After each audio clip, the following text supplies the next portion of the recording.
Hai semua, sudah tiba masanya waktu belajar bersama Cikgu Ellie.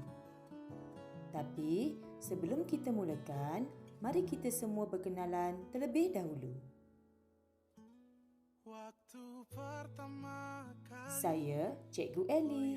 Di kelas delima kasih, Cikgu akan mengajar mata pelajaran Bahasa Melayu,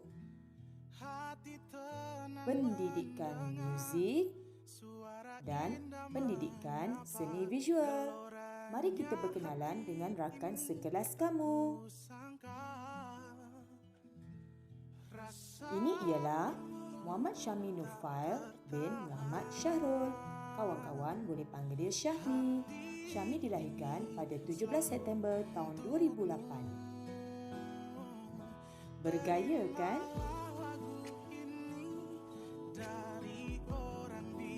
Seterusnya,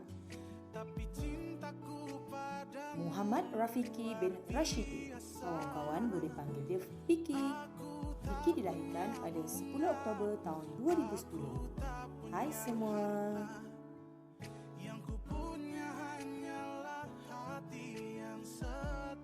Satu-satunya putri di kelas delima kasih, Nur Damia Maisara binti Hafiz Zan. Kawan-kawan boleh panggil dia Sarah. Sarah dilahirkan pada 6 Mei tahun 2012. Comel kan dia?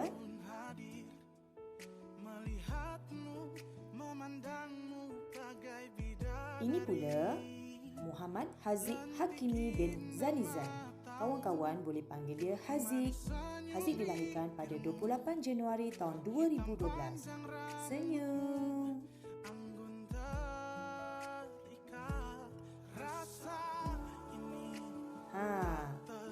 Ini Muhammad Mikail bin Muhammad Fadil. Kawan-kawan boleh panggil dia Mikail. Mikail dilahirkan pada 15 Mac tahun 2012. Kacak tak?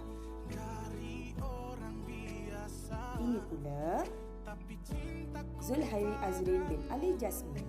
Kawan-kawan boleh panggil dia Zul. Zul dilahirkan pada 1 Januari tahun 2011. Seriusnya? Ini kawan baru kamu. Namanya Muhammad Haziq Irsyad bin Muhammad Hanif. Kawan-kawan boleh panggil dia Irsyad. Irsyad dilahirkan pada 10 Ogos tahun 2012.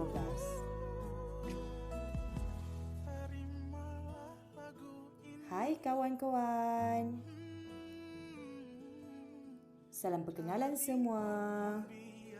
Cikgu harap anak-anak murid cikgu dapat mengikuti sesi pembelajaran cikgu dengan baik dan gembira. Baiklah, mari kita belajar. Tapi jangan lupa baca doa belajar.